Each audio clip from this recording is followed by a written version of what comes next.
Live from the KTSM AM 690 studios, it's Talk El Paso with Andrew J. Polk. Be a part of the show by calling 915-544-KTSM, 915-544-5876, or comment online on our stream at facebook.com/Talk El Paso. It's 4 p.m. Mountain Time, and that means it's time to talk El Paso with Andrew J. Polk. Thank you all so very much for joining us here for Talk El Paso, airing live on News Radio 690 KTSM. I'm your host, Andrew J. Polk. Thanks for tuning in however you may be doing so, be it on air, online, live streaming through the free and reliable iHeartRadio app, or joining us over on the various social media outlets we're on these days, facebook.com/Talk El Paso, the Talk El Paso channel over on YouTube, Twitter at Talk El Paso, or Twitch, Andrew J. Polk. Twitter's not the best one to leave comments throughout the program. It's mostly DMs and things like I get in there. A couple of messages that come in from time to time, but all the rest of them are pretty good for getting those comments in throughout the show. That's why we have it up there, to be able to have that conversation back and forth, chiming in, and of course the Thunderdome comments with the Skeptic Squad, primarily over on the Facebook page. But we'll, of course, have those phone lines open a little bit later in the program. Few things top of mind here today.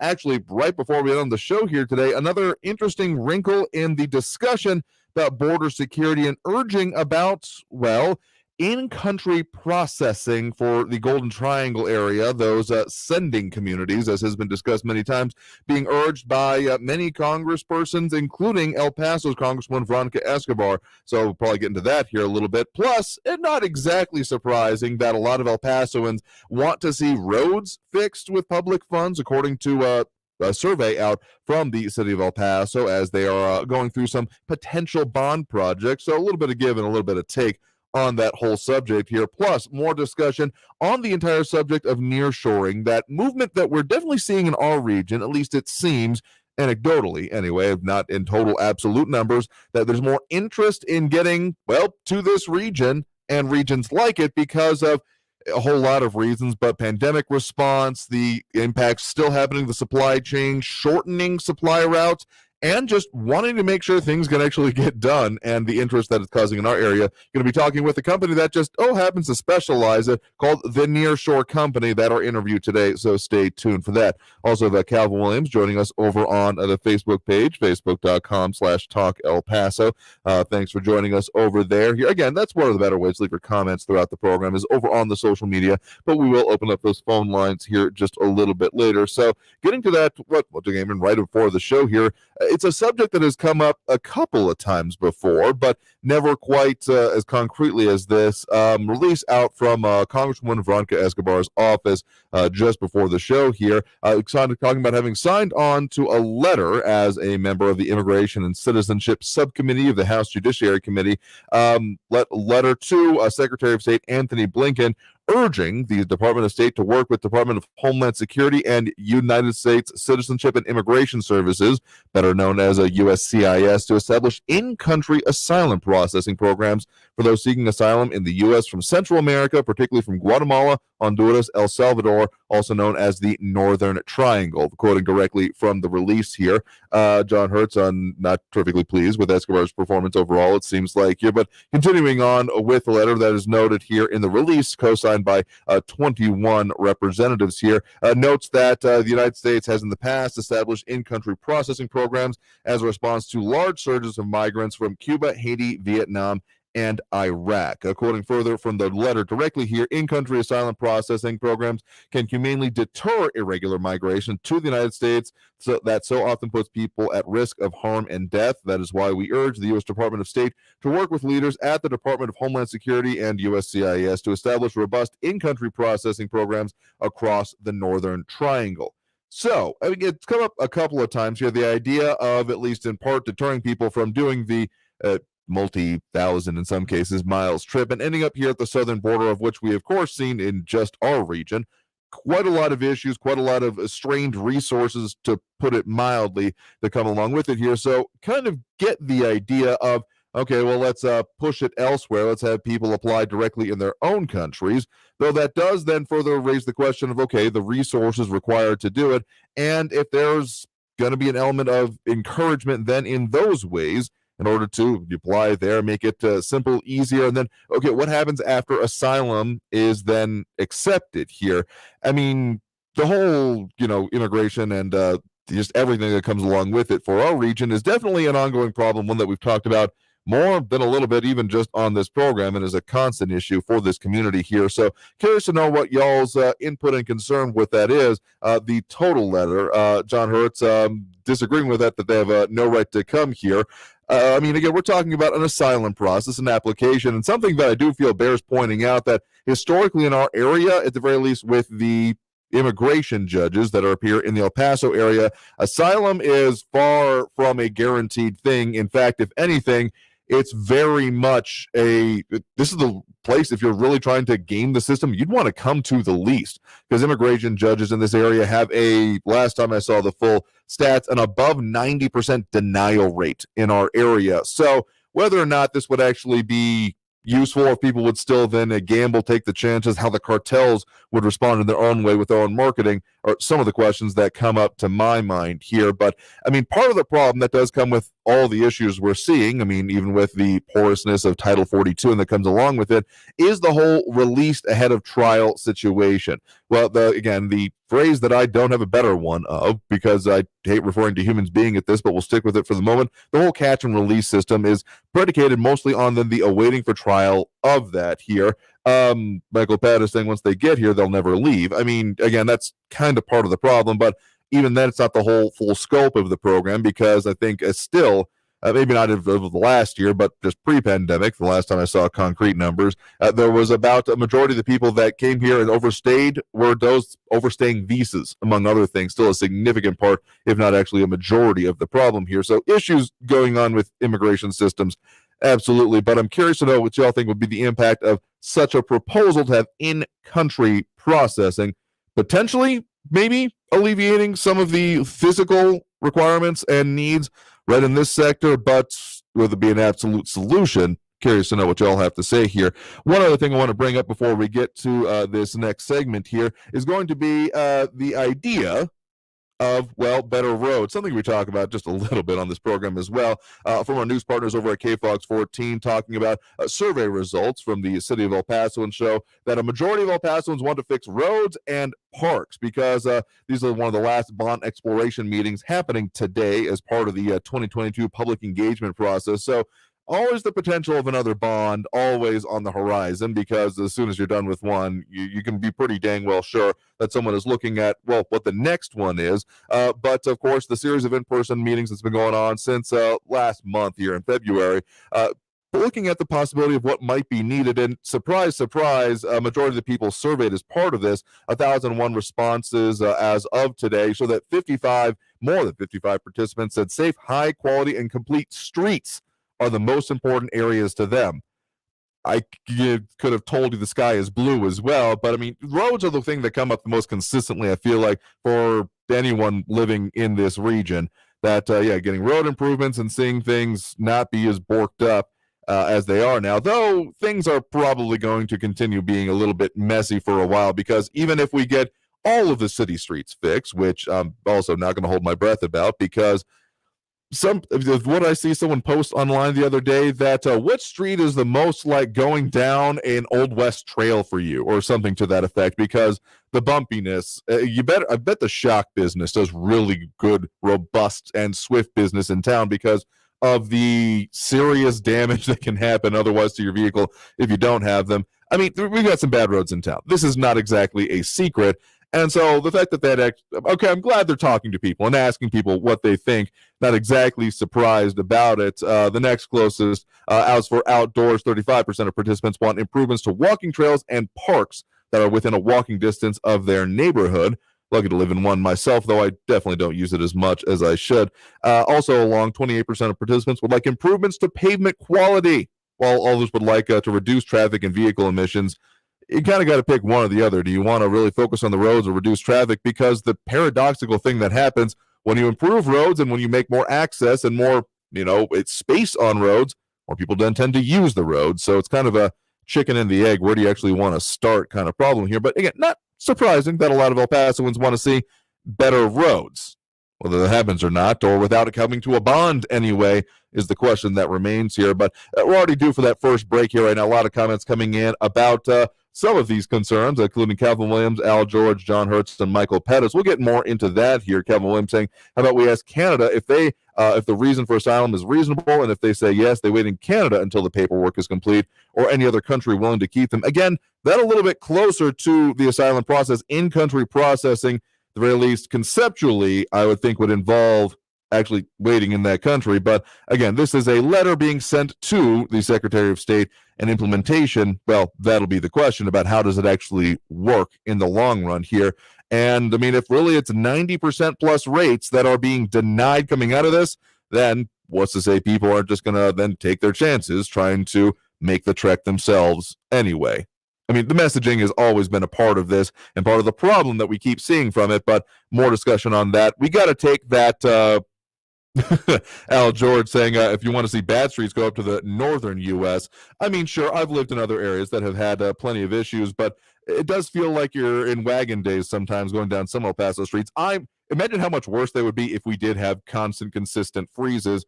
I remember hearing from a streets official one time that our streets aren't really geared to deal with rain. Sure, we get 300 plus days of sunshine a year, but just a kind of little bit of a baffling statement sometimes here. But we'll get more of that here. We got to take that first break right now. Coming up after this break, talking more about the nearshoring, or the close, reshoring, nearshoring, with a company uniquely positioned to talk about that. Have been doing exactly that for decades now. So we got to take that first break. Coming back with that. So stay tuned. More Talk El Paso here on News Radio 690 KTSM. I'm your host, Andrew J. Polk. A lot more comments coming in all over there, and we'll take some of those phone calls a little bit later in the show after the interview here. So comments over on social media after this break here on News Radio 690 KTSM. Stay tuned.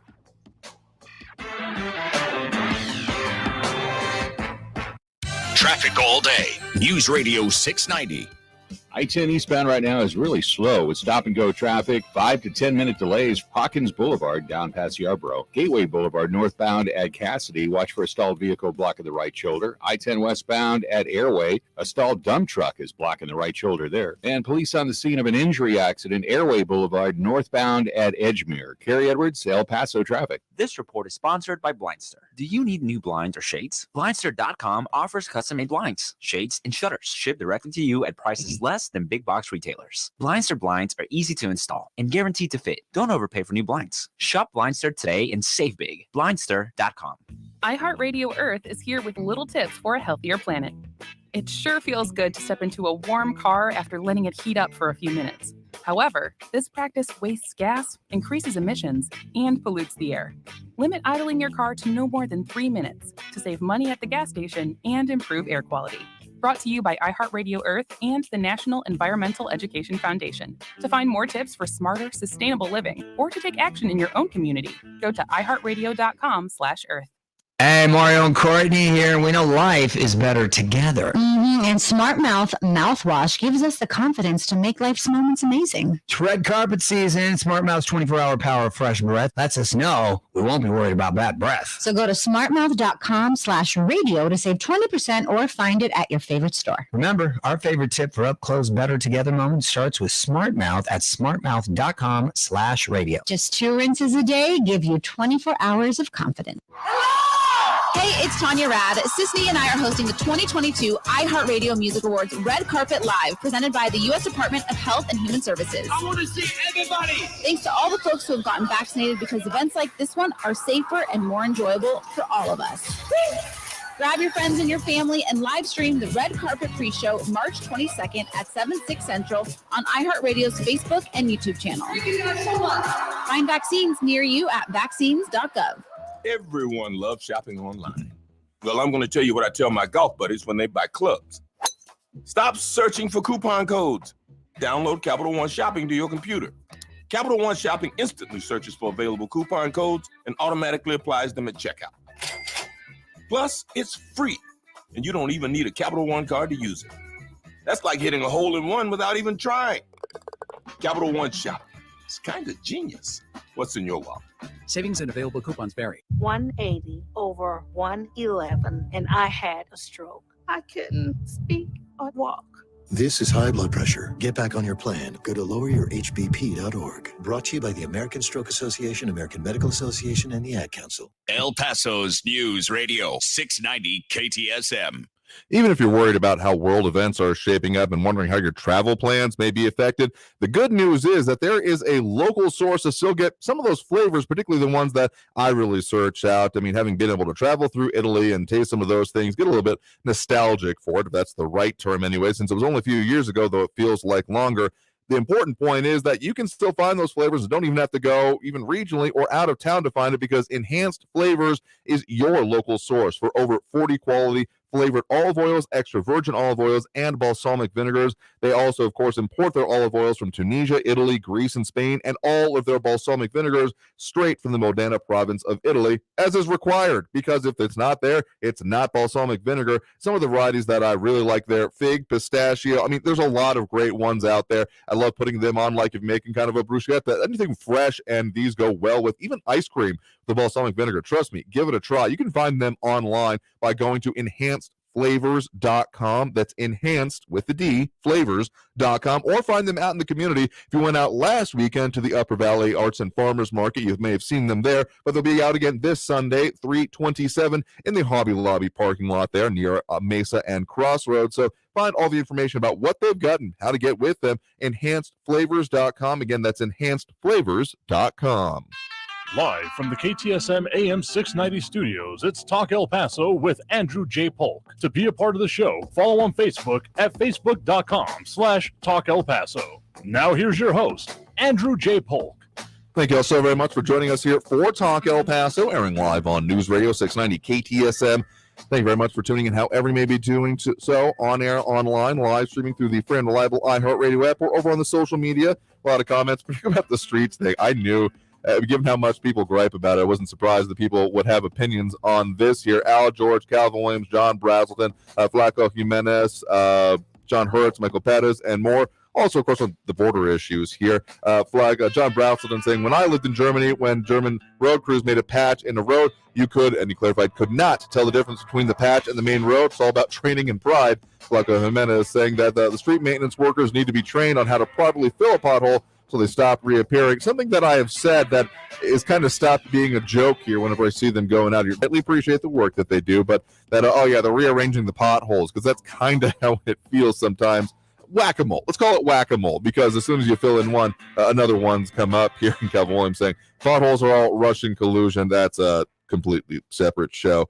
Absolutely here. But I mean, a lot of commentary on that. But our interviews today going to be talking about that kind of trend, at least one that I've been following and calling, even if no one else is, of, okay, nationally, we've seen there being issues with the supply chain and people wanting to shorten those supply routes to make it a little bit easier. But more specifically, even within our region, if not totally coming back into, American spaces, just right off the edge of it, which we are, again, pretty uniquely qualified to deal with in our area with the existing maquiladora industry and the supply chains that can, originating here, go straight into the U.S. market. So to talk about that, company actually called the Nearshore Company that has for years specialized in, helping companies optimize themselves, but now even looking at the trends they're seeing of companies maybe not so much looking to take what they do currently offshore, but bring it back a little bit closer to the U.S. So here is that interview. Enjoy.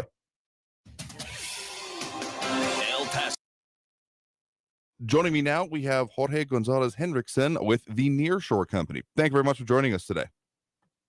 Hi, Andrew. Happy to be here. Absolutely, because this is a topic, just from the name of the company that I should also mention you're the CEO of course. It's a topic we've been discussing here a bit locally for a while now, and it wasn't until I actually found out about your company that I realized that this was the best phrase I could come up with, the trends that we're seeing within a lot of industries, a lot of manufacturing, a lot of different products coming out of this idea of nearshoring. So the fact that this is what you call your company makes a lot of sense. So we've talked about it in our own way, but when it comes to your company, what you all do, what does, for you all, nearshoring mean? Yes, well, nearshoring, as the word implies, it's bringing your manufacturing close to home, near your home, as a contrast overseas, which has been a trend in the world probably since the 1980s, with a lot of manufacturing companies sending their manufacturing to another country around the world, across the globe, like China, for example. Well, nearshoring is the opposite. It's actually bringing that manufacturing or that product near your end customer, near your end market, closer to home. And that's where Mexico really gains a lot of momentum, just because we share such a long border with the US. And the US is the end market for a lot of companies. I mean, not only American, but Canadian, European, even Asian. We've seen a lot of nearshoring from Asian. So it's interesting because it's also people also hear the term reshoring. So you can get a bit confused between the overseas, the reshoring, and the nearshoring. But something that really helps us to transmit this idea of nearshoring is, let's say a company went overseas in the 90s, early 2000s, and then they decide to bring manufacturing back to the US. So they want to reshore. But what happens when they really look at their cost structure, they look at their numbers of reshoring, they realize that it's really impossible for them to do that, just because of the differential in costs. And then they see, well, what other options do I have? And that's where nearshoring comes in. Okay, so what is it exactly that you all do then? I mean, again, the name there, the idea of, and a lot of the trends we've seen of shortening supply chains, very much in vogue. So what specifically is it that you all do with the Nearshore Company? Well, something that I did not mention that is also important, and I'll go into answering that. The first industry that coined the term nearshoring is actually software development, IT. And the whole rationale was, well, we can do that IT support in a more cost-effective way. And you've heard companies in Asia start to do that, in Latin America. And so that's what the term was coined. In manufacturing, it has been probably a couple of years that companies have started to use it. And now it's already coming common in the manufacturing world. So what we do is that we support these non-Mexico based companies to transfer their manufacturing into Mexico. And we do that in a way that is convenient, that is seamless, that is very smooth, very quick. So let's say you are the owner of a company, let's say in Nebraska, right? And a lot of our clients are family-owned businesses, second or third generation, and they really are struggling to remain competitive because of the costs implied in their manufacturing process.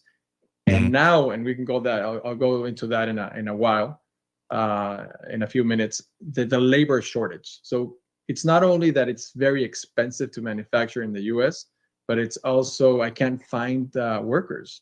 And that is one of the main drivers that we have seen in the past 2 years since the pandemic, really even that being even more relevant than cost. So what we do is we approach these companies and we tell them, you know what, you don't have to go to the other side of the world. You don't have to go to China. You don't have to go to Asia to remain competitive. You can just cross the border into Mexico. We'll help you do that. And in less than 8 weeks, we got these companies manufacturing in Mexico without having to set up a legal presence. We provide 3 main services. So the first one is we are the employer of record. So we're going to hire the employees that you need to work in your operation. Second of all, we are the importer of record. So we're going to be bringing goods across the border, raw material that's manufactured, and then we're going to ship it back to the US. And then we're the tenant of record. So we'll get the building for you, we'll lease it, we'll fix it, we'll get it ready for you to manufacture. So it's as you can imagine, it's a service that is highly valued nowadays for specifically North American manufacturers. Again, if you're just joining us, guest right now is Jorge Gonzalez Heinrichsen, CEO of the Nearshore Company. You want to find out anything more about them, you can find them at thenearshorecompany.com. So there's a couple of currents that go into this, of course, our current situation that we're looking at with even just within our area here in the El Paso, Juarez, Chihuahua kind of corridor of manufacturing and such. It's been a lot of movement and businesses coming in on both sides of the border, interest along that lines expressed. But even before that, with the USMCA, the kind of revamp of NAFTA under the Trump administration, we saw some changes to the environment that affect all of these things. So, I mean, currently it does seem at the very least locally in our region, there's a lot more interest on kind of all sides, both some more what you focus on from a U.S. side of wanting to either invest or relocate to this region on both sides of the border, but also what we're hearing is from a lot of different companies that are now, given the kind of current supply situation we're looking at, where long supply chains are seeming very vulnerable, wanting to shorten that very much, kind of like you were talking about, to move into this region, into this manufacturing base. So that's a current situation going on there. But with also then the USMCA, how has this situation evolved over the last couple of years in your experience? The company was founded 30 years ago in the city of Brownsville, and across Brownsville is Matamoros, which is the most northeastern city in the U.S.-Mexico border. And there's always, historically, there had always been an interest for North American companies to explore manufacturing in Mexico. I mean we've seen that over the years, but these past couple of years, that trend has really taken off, and I like to say that it's the perfect storm for manufacturers in the U.S. and I see it every day with our clients. I mean, we have clients that have been with us for more than 20 years. And we've seen them struggling with what is going on. And we see also new potential clients calling us and saying, please help, because I'm getting really hit by this perfect storm. So what do I mean by the perfect storm? So one very important aspect is the tariffs between the U.S. and China, or let me say it this way. So the tariffs that the U.S. government has imposed on products from China. So if you have been used to, if your business model for the past few years was importing raw material and finished products from China, it is very likely that many of those now face a very steep tariff. So that already was causing a lot of pain with manufacturers, but also a trend that even we've seen for even longer than 2 years is, this is what happens when countries become richer, as in the case of China. Well, people start demanding higher wages, better working conditions, and so the Chinese labor force was starting to lose kind of that low-cost edge that China has been selling for the past 20 to 30 years. So that also, we would also see some manufacturers say, well, China isn't what it used to be in terms of low cost, so it's not worth the distance, which brings me to the third point, which is shipping goods from China to the US takes months. And when you think of Mexico, it takes days. So really the cost of shipping is much, much higher.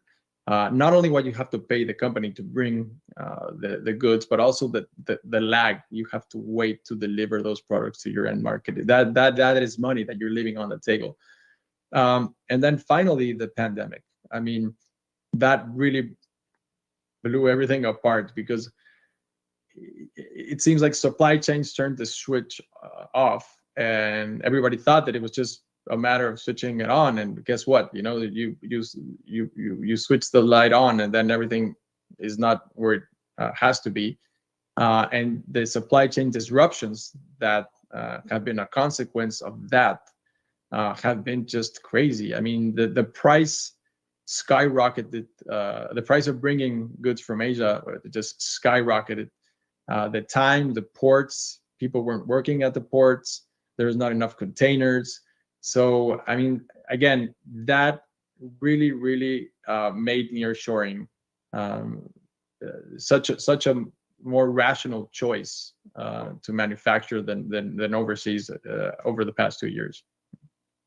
Again, joining us right now is Jorge Gonzalez Heinrichsen, CEO of the Nearshore Company, their website, thenearshorecompany.com. We got to take a break right now, but we're going to be talking more with Jorge after this quick break about what these situations are and what this might mean for our area going forward. So stay tuned. We're Talk El Paso after this break here on News Radio 690 KTSM. El Paso's News Radio 690 KTSM. I'm Selena Madrid with your CBS 4 Morning News Update. Police say 2 men have been arrested in connection to the stabbing of a 19-year-old man at a central El Paso bar. 26-year-old Mark Olivares is facing charges of aggravated assault with a deadly weapon. 24-year-old Matthew Acevedo faces similar charges.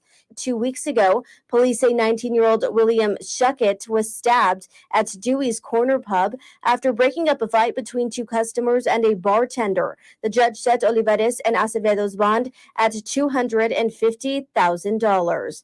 Meanwhile, millions of dollars in federal funding is making its way to the El Paso community. The money comes from the bipartisan government funding legislation. It was awarded to 9 community projects that will benefit El Pasoans. That includes everything from healthcare, education, and quality of life services, as well as public safety. I'm Selena Madrid with your CBS 4 Morning News Update. News Radio 690. Traffic all day. I-10 eastbound got stop-and-go traffic with 5 to 10-minute delays between Hawkins and 2 past Yarborough. I-10 eastbound at Red, a disabled vehicle is blocking the right shoulder. Airway Boulevard northbound at Edgemere, watch for an injury accident there. Take Montana Avenue as an alternate. And downtown at Overland and El Paso Street, you got an injury accident with EMS crews on the scene there. Carrie Edwards, El Paso traffic. In Severe Weather Center, this is Chief Meteorologist Sandra Diaz. Definitely been a cooler day, but we've seen a little more sunshine, and that has helped with making it feel a little warmer, and that'll be the case as we get into Wednesday as well. As for our rain chances, those are diminishing. We are looking at isolated showers, not really accumulating too much, through at least Wednesday morning. After that, we're clearing out and warming up. This report is sponsored by Indeed.com.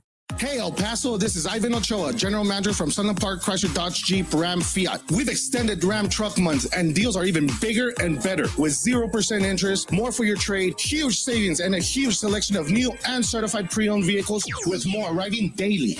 Buy now and get huge savings during Ram Truck Month at Sunland Park Chrysler Dodge Jeep Ram Fiat. Save thousands in interest with 0 APR for 72 months on the all-new 2022 Jeep Wagoneer, full-size SUV with third-row seating. 2022 Ram trucks with 0 APR for 72 months. 0 down, 0 payments for 90 days. Upside down on your trade? We want it. Even if you've owed thousands more than it's worth, we've partnered with even more aggressive lenders with great rates and terms for good credit, or even if your credit is less than perfect. All military personnel and all first responders receive an additional discount. Thank you for your service. Sunland Park Chrysler, Dodge Jeep Ram Fiat, where buying your truck is fun. At I-10 at Sunland Park Drive or online at sunlandpark.com. Estamos en tu esquina, El Paso, El Paso Strong. Excludes factory rebate at dealer discount plus DTNL. 0 APRs, $13.89 per thousand finance. On select vehicles with approved credit. Offers not combined. Are you covered by Medicare and Medicaid? Well, El Paso Health Plus is the plan for you. As a local Medicare Advantage plan, we can offer our members more. Call us at 833-742-3125 or EPHmedicare.com. El Paso Health Plus. Staples Print and Marketing Services help small business print big with wide format signs and banners. Right now, get $10 off custom printed signs, banners, and posters when you spend $50 or more. Offer ends 5/28. Visit staples.com/signage for details. This is your sign to print big at Staples. This report is sponsored by Staples Stores. News on the hour and a half. Traffic and weather all day. I don't watch television, so I get all my news from you. News Radio 690 KTSM. News Radio 690 KTSM. Live from the KTSM AM 690 studios, it's Talk El Paso with Andrew J. Polk. To be a part of the show, call 915-544-KTSM or follow on Facebook at facebook.com/Talk El Paso. Now here's your host, Andrew J. Polk. Welcome back here to Talk El Paso, airing on News Radio 690 KTSM. I'm your host, Andrew J. Polk. Thanks for tuning in, however you may be doing so, be it on air, online, live streaming through the free and reliable iHeartRadio app, or joining us over on the various social media pages, Facebook, YouTube, Twitter, and Twitch. Joined here again by Jorge Gonzalez Hendrickson, CEO of the Nearshore Company. Thanks for sticking around with us and talking with us today. Thank you, Andrew. Happy to be here. Absolutely happy to talk with you as well, because the situation we are talking about, as is kind of reminisced by, of course, your company's name there, is the whole nearshoring phenomenon, or the reshoring, nearshoring, the thing that we're seeing in our region. Y'all are very well positioned to talk about, because you've been doing this, as you said in previous segment, for 3 decades now. And the trend certainly seems to have accelerated, or even more further, because beyond what I'm sure that you all was your major business prior to the pandemic and the advent of, is people looking to, modify their supply chain, trying to make it more efficient, those kind of things. But we have seen just a complete upheaval of the way global supply is treated lately. And so even just within our region here, we have seen a number of companies looking to reinvest on maybe U.S. side operations, or even outside companies coming in to buy existing operations here that they're then planning on expanding on, or other companies looking to relocate at least part, if not all, of their manufacturing to just south of the border, taking advantage of the whole maquiladora system that we have in place in the area. And just shortening supply chains seems to be the word of, or the phrase of the moment here, because the whole previous system of just-in-time supplies, of optimizing everything, dealing with those, as you referred to, months-long shipping things, trying to, incorporate those into the plan and making it so that it would arrive just when needed. But also, as you said, the whole global system of having everything when you need it, right as you need it. When it flipped off, it didn't come back on just like a light switch. It's come on much more like one of those Chinese traffic jams people may have heard about during some of the Lunar New Year's and things like that have taken, just for people to get through traffic, days to get through. It seems like a little bit closer of a metaphor at this point. Yes, I completely agree, Andrew. And I like to think that we are spoiled consumers nowadays, right? Because you go to a Walmart and you see the abundance of low-cost products, very accessible to you, and very few people really take time to understand what's behind that. Like, how did this product arrive to that shelf at $4.99, right? And there's a whole world, and there's a whole story behind every single product. And that story really took drastic turns with the pandemic, plus other global trends that we've been seeing. And you said it. I mean, the world has been globalizing for quite a while now, in which just-in-time supply chains have been the norm, and to keep costs down. But with the pandemic, a lot of companies started to rethink whether that was the correct strategy, because I mean, just in time sounds great until you don't have the product, right? Then there's no product, so nothing to be just in time of or about. So a lot of companies are exploring bringing manufacturing closer to home, closer to their end market, and that's where reshoring and nearshoring come into play. And we have seen a lot of movement in what some people call the North American bloc, and some people call the European bloc, and then Asia. So, I mean, I don't have a crystal ball, but I do see some signs of a lot of supply chains consolidating into more of a regional network. And when you talk about the North American region, it's mainly the U.S., Canada, and Mexico, right? So it is a great opportunity for all those 3 countries that I'm mentioning to work together. I mean, we have the USMCA that you mentioned that used to be the NAFTA, and that agreement really provides that framework for this to be a reality. And again, you go to the supermarket, you go to the store, and all you want to see is that same product with the same quality at the same price. And behind that, there is a lot of people working, from the government to private companies to NGOs. Everybody's working to maintain that, because that at the end is quality of life, right? I mean, that you can afford what you need. And I do think that some products will continue to be very globalized, because I just think it still makes economic sense for them to be that way. But whenever for those products that are candidates to become more regional, more local, I do think that the companies are going to make that choice, because the risk of just not being able to get that product is so high, as we saw, for example, with PPE during the pandemic, right? I mean, people couldn't get face masks. And after that lesson, some companies are saying, well, I can't afford for that to happen again. So I'm going to stock up, right? So we're seeing larger inventories. For example, in Mexico, in the border, which is a market that we have very close because we operate in Matamoros, in Nuevo Laredo, and in San Luis Potosí. We are seeing companies taking on higher inventories just so that they have the product like a safety stock. But in the meantime, really looking into how can I manufacture this locally. And if they can't find a supplier to do that closer to home, many companies are willing to develop that supplier from scratch. I mean, that's how relevant this is becoming. I mean, and we're helping companies to do that, either developing a specific supplier or working with a network of suppliers.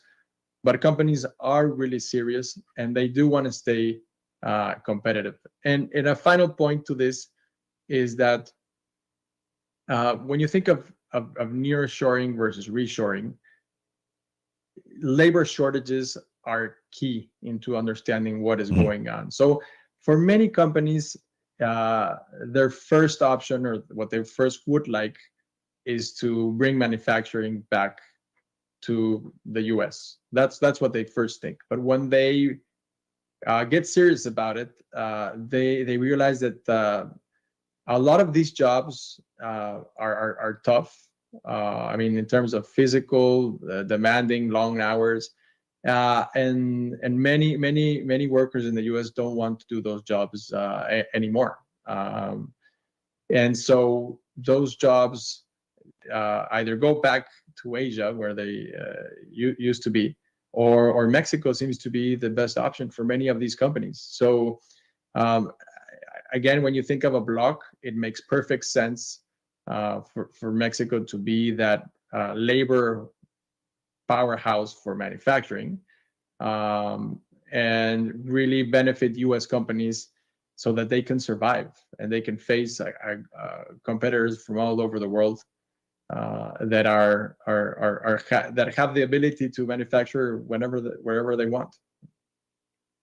Again, if you're just joining us, guest right now is Jorge Gonzalez Henriksen, CEO of the Nearshore Company. Again, any information about them, find them at thenearshorecompany.com to talk about this. What you were just mentioning there about the trying to reshore, it reminded of a documentary came out just before the pandemic, actually, 2019, that was American Factory, that kind of explored the idea of a Chinese operation relocating to the U.S. and still being Chinese managed, and it was a very interesting analysis of that kind of a situation. But more specifically, what we're looking at right now with the relocation and the supply chain issues for the average person who may or may not actually be interested in being employed by this, but is wondering, okay, with all the stuff I've noticed going bare on the shelves, products across all categories, I mean, how much longer is this kind of an upheaval going to continue on, and how long is it going to take for it to maybe settle down, and maybe for this whole nearshoring trend, at least in part, to start dealing with it? What are some of your expectations for at least the medium-term future here?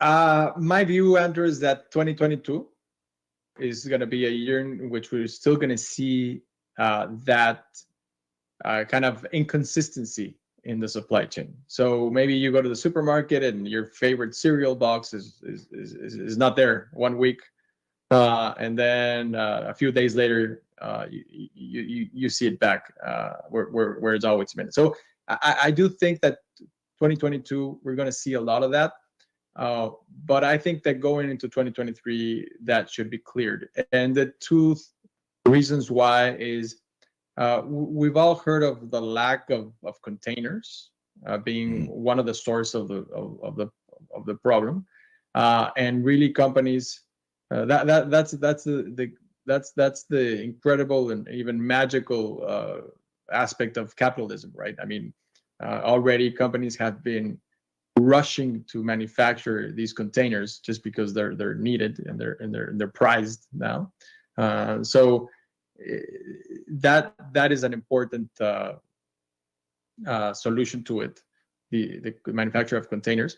And the other part is this reshoring, nearshoring trend. I mean, right now, as I was saying, you can't get the goods from Asia, so you're kind of scrambling to get raw material and finished product in.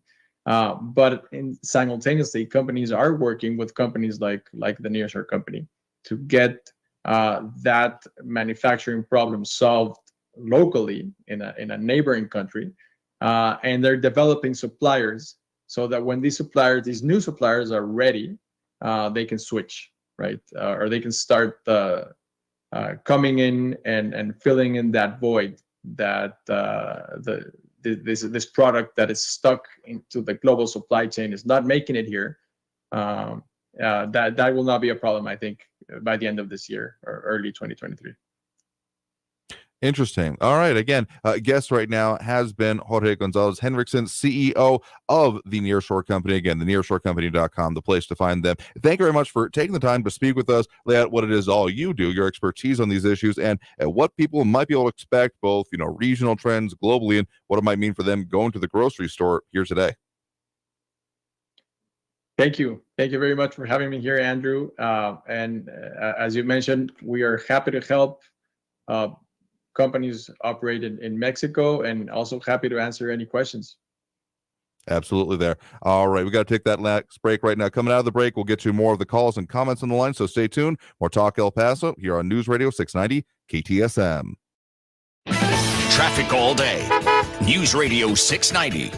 I-10 eastbound got stop-and-go traffic with 5 to 10-minute delays between Hawkins and 2 past Yarborough. I-10 eastbound at Red, a disabled vehicle is blocking the right shoulder. Airway Boulevard northbound at Edgemere, watch for an injury accident there. Take Montana Avenue as an alternate. And downtown at Overland and El Paso Street, you got an injury accident with EMS crews on the scene there. Carrie Edwards, El Paso traffic.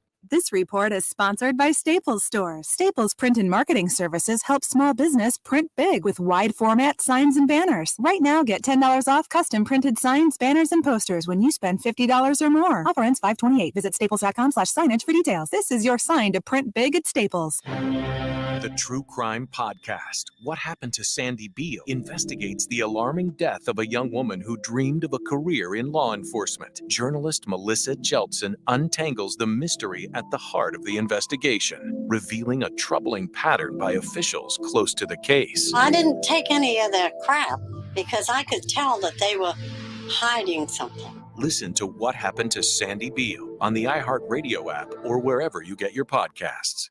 Anyone can get long COVID, even Caitlin, age 20. I got COVID in November 2020. In January, I started having long-term problems. I was a varsity soccer player in high school, and now I get winded just from walking. I can't remember things. It's just unbearable. Getting vaccinated against COVID-19 is the best way to prevent long COVID. Find vaccines near you at vaccines.gov. Paid for by the U.S. Department of Health and Human Services. Do you promise to love, honor, and cherish, forsaking all others? I do. I do. And now, by the power vested in me, I now pronounce you roommates. Go forth. That's not the vow you took. But if struggles with CPAP have you and your spouse sleeping in separate rooms, it might be time to look into Inspire. Inspire works inside the body with just the click of a remote. That's right, just a button. No mask, no hose, just sleep. Inspire. Sleep apnea innovation. Talk to your doctor to see if Inspire is right for you. Review important safety information at inspiresleep.com. I love when my friends stop by. but to help keep my friends and my family safe, I always spray Lysol in my home before guests arrive and again after they leave. Nothing kills more viruses on more surfaces than Lysol disinfectant spray. Lysol, what it takes to protect. Use as directed. Kelley Blue Book Instant Cash Offer is an official offer to buy your car. Enter your vehicle ID info, answer some questions, then get a no-obligation offer to sell or trade it. Then choose a dealer to purchase your car. Schedule a time and drive away with confidence. For all of the hits, kbb.com it. News Radio 690 KTSM El Paso. Live from the KTSM AM 690 studios, it's Talk El Paso with Andrew J. Polk. To be a part of the show, call 915-544-KTSM or follow on Facebook at facebook.com/Talk El Paso. Now here's your host, Andrew J. Polk. Thank you all so very much for joining us here for Talk El Paso, airing live on News Radio 690 KTSM. Short timing it here this segment, but just popping in to basically say we're going to be opening up those phone lines. The number to call there, 915-544-5876, 544 KTSM. A lot more to get into, and of course want to hear from y'all on our thoughts on some of the major topics today. Again, some of this idea of nearshoring, reshoring, or anywhere in between, what we're seeing in our area anyway. So again, thanks to our guests for discussing what they've looked at over decades at this point, but then also what it kind of means for our area and just for common consumer kind of needs going forward.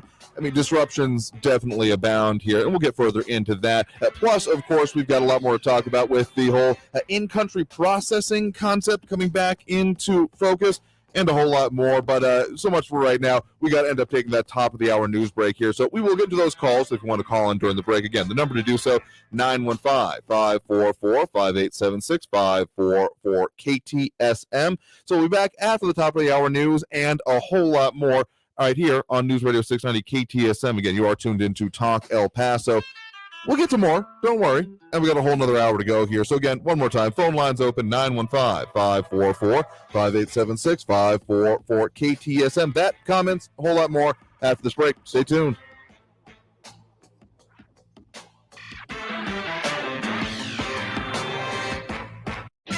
Traffic all day. News Radio 690.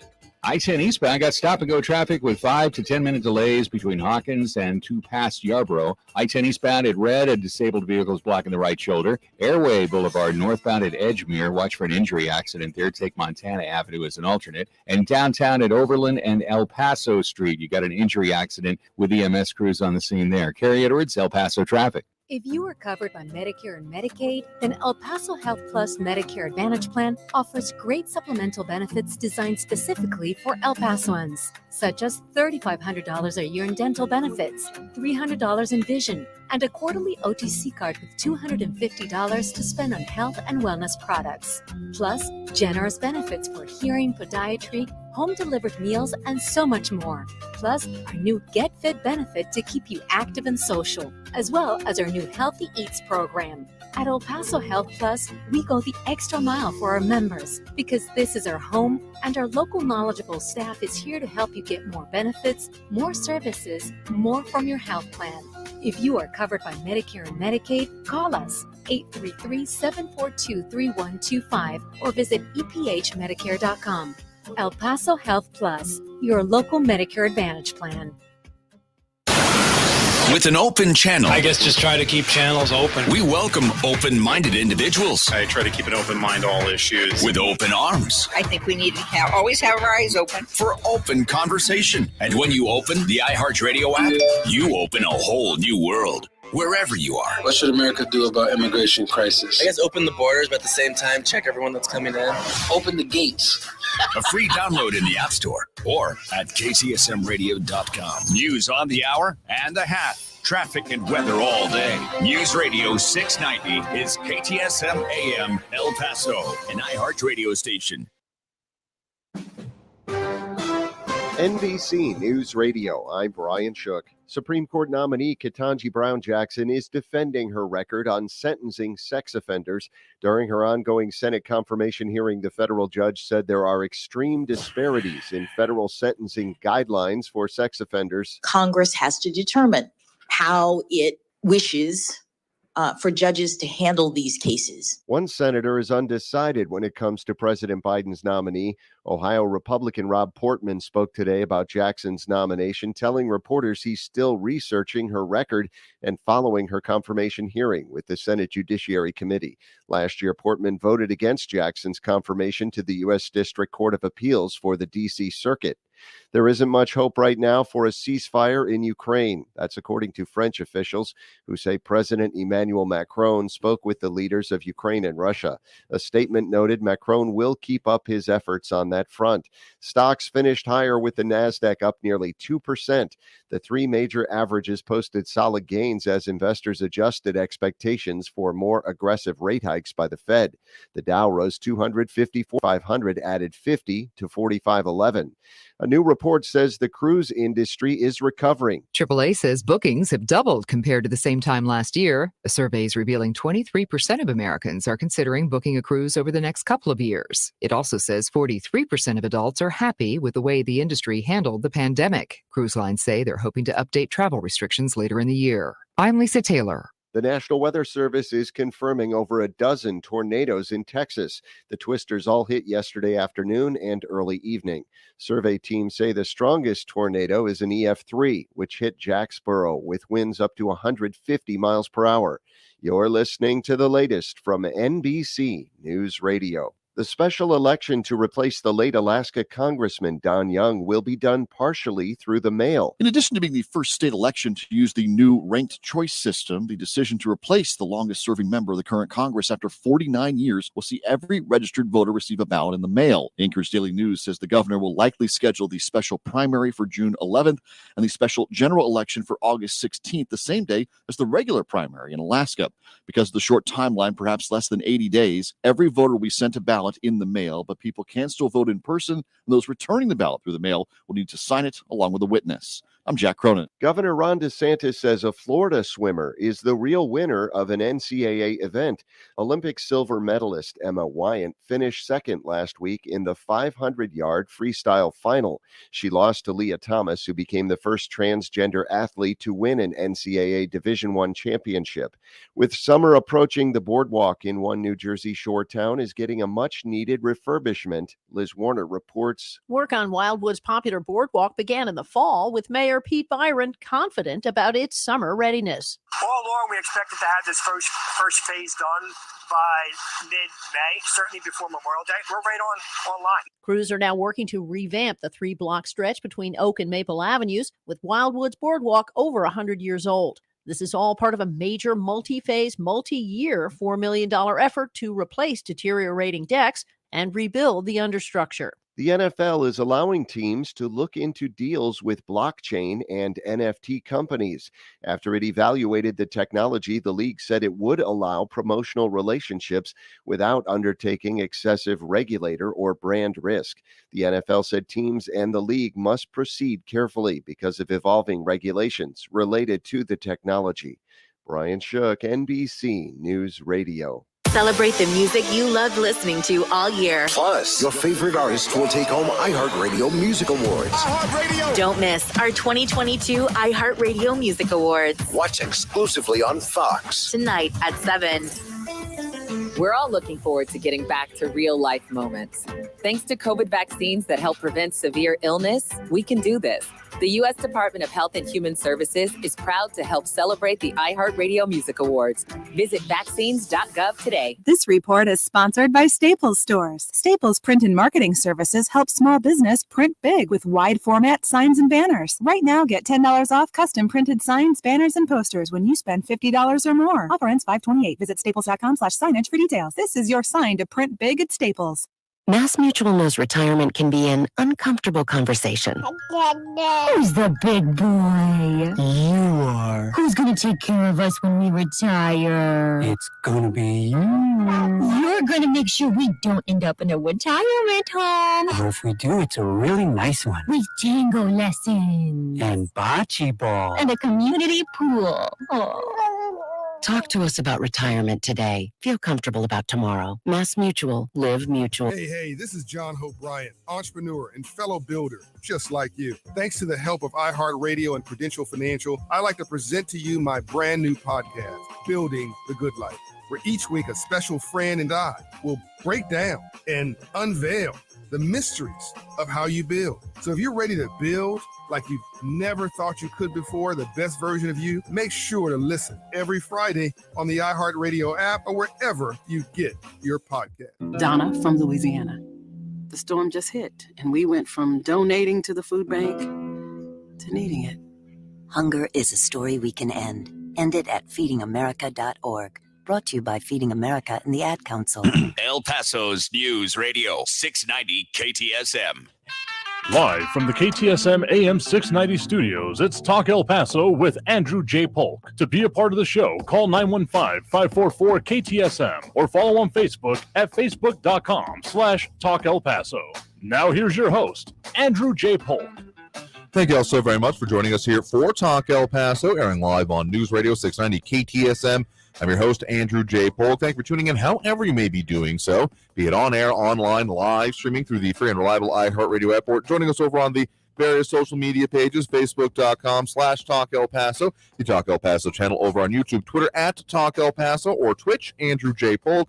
A lot of those places you can leave your comments, but we also have those phone lines open right now, 915-544-5876, 915-544-KTSM. If you want to add your 2 cents that way. A lot of comments have stacked up in the meantime. Again, thanks to our guest from previous hour with the Nearshore Company to talk about their experience and some of the things that come along with it and just the situations we're in, what you might expect for the near term, what it might have in our area. I mean, there's a lot to consider there. It's certainly been a topic kind of going through all of this here, but a lot of comments coming here already. RJ with the very reasonable point that comes with particularly certain companies that I'm going to choose not to mention right now, that are present within our area, having issues with, unaliving is the way I think I need to say it for internet purposes here, at least for Facebook here. I love cheap labor.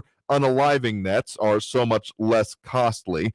But then going on to further say that I remember that Fair and Levi's and all their W-2s got most of them qualified and happy, good paychecks for a lot of El Pasoans. I mean, you look at the way and how long it took to kind of recover from that hit. I mean, sure, we have the fountains at Fair now, kind of the continuing legacy of the name here, but that sat vacant and unused and kind of just not quite blight, but close to it for most of my childhood, among other things here. Kevin Williams also saying good paychecks and lower prices, and that a tax break to bring in a business into the area doesn't cost anything. In fact, it can bring a lot more spending into the area. That is essentially the theory that has been applied to by, both the city and the county. For the most part, I want to say, most of the proposals they have for businesses to come into town are conjoined with, tax breaks or benefits or continuing kind of things here. So some gripes about that do occur when it comes to, okay, but then what are we actually doing for the tax base? But yeah, I find myself a little bit more, okay, but if we can get better jobs here, more than the, $10 an hour call center kind of work here, I think we'll be better off as a community. If we just get, but I also think that we're looking into a couple of trends going on nationally here. And John Brazelton, with the reference that we talked about yesterday, the program Dirty Jobs proves that Americans are willing to do, I'm just going to say bad jobs. He used a different C word there. If the pay makes it worth it. That is really an undercurrent going on, I think, more or less across the country right now. The idea that there are a whole lot of people not willing to, particularly in the food service sector, go back to the whole, $2 an hour just over minimum wage pay. Sure, there is some places that allow then for tipping work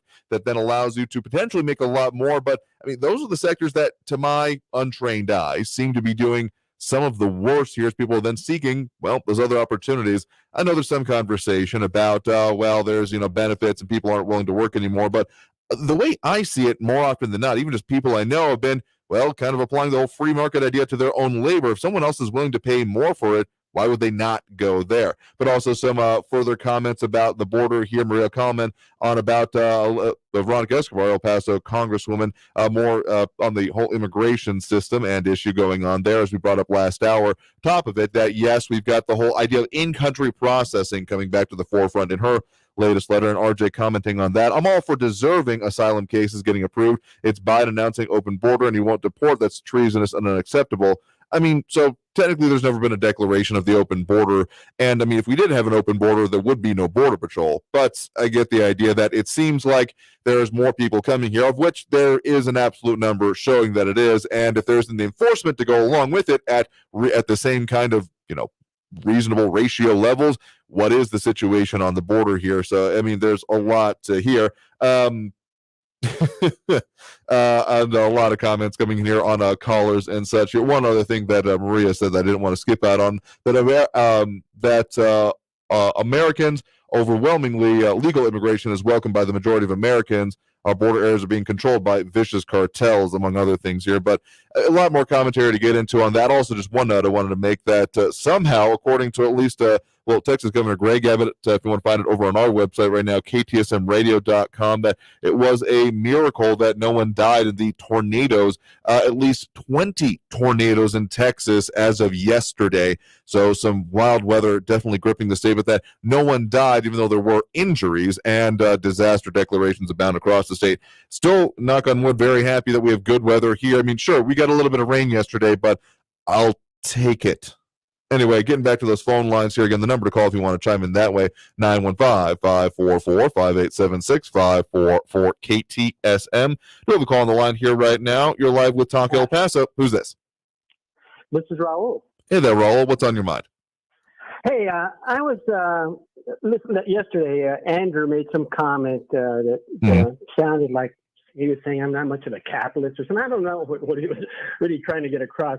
But I've been a financial services entrepreneur for over 40 years. I'm a homeowner. I'm an investor. I've flipped a few homes over the years.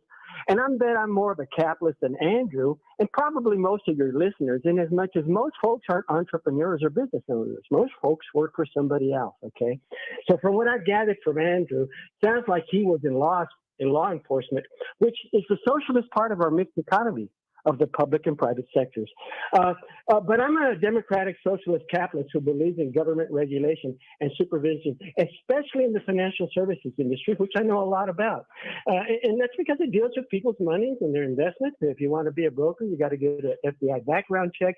You certainly couldn't have a financial background like Donald Trump. He could never be one with all his lawsuits and charities have been shut down and fake university, all that. We're a very highly regulated industry, but I believe it or not, I believe that it needs more regulation than it presently has.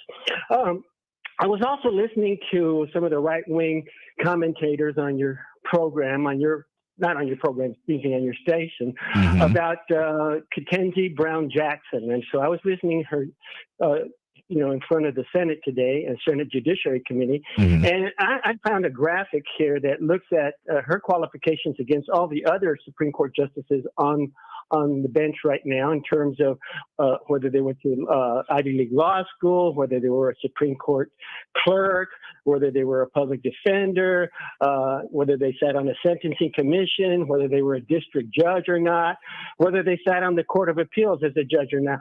She has more qualifications than everyone on the court right now, and a whole lot more than the Republican Trump appointees. About liberals, what we believe in. It was liberty-loving liberals that founded our country and enshrined its freedoms. And even so, they weren't liberal enough for me because they had slavery. They allowed slavery. And they didn't allow women to vote either. Dedicated, fair-minded liberals ended slavery and brought women the right to vote. Hardworking liberals fought the goon squads and won worker rights, the 8-hour workday, the weekend, health plans, and pensions. And courageous liberals risked their lives to win the civil rights of people. Caring liberals had made vulnerable elderly people secure with Social Security and healthy with Medicare. And forward-looking liberals have extended education to everyone. Liberals who love the land have been preserving our environment so you can enjoy it. And so nobody loves liberty and life more than a liberal. When conservatives say, you're on your own, we liberals know that we're all in this together. I mean, that's an interesting analysis of our recent and, founding history here, but not sure that totally bears out when you look at some of the factors of it. Like, sure, people wanted liberty, and I'm not aware of anyone who doesn't say they want liberty, but for a lot of people, it comes down to the right to be left alone. I mean, it's got some more modern history attached with it, but the original intent of the, Gadsden flag, among other things, the whole "don't tread on me," and again, this is exempting what has become to mean modernly, but there was the idea of, if you don't start, none won't be none, kind of a sentiment that comes along with it here. So I think it's a little not historically supported to ascribe liberal beliefs to that so much as a leave me alone kind of sentiment here and let us, divine our own affairs, which is a very inherently American value of the idea of freedom and the whole pursuit of happiness. Not that you are guaranteed almost anything in this life except for the ability to try for your own and try in your own way. So if you want to call that liberal, again, not exactly sure that bears out with historical analysis, but that also, I think, more or less transcends, usually anyway, political boundaries, unless we got someone that is just firmly against it, which, I think they're going to have a bad time with living and existing in this country here. Absolutely. But all right, well, thanks for the point in the call. Otherwise, interesting points to get there, but we'll have to discuss it more. Already due for that next break. First one of the hour. We'll come back with more calls and comments on the line, of course, as we do. That number to call if you're wanting to leave your own message or call in, 915-544-5876, 544 KTSM. Back after this break with more Talk El Paso here on News Radio 690 KTSM.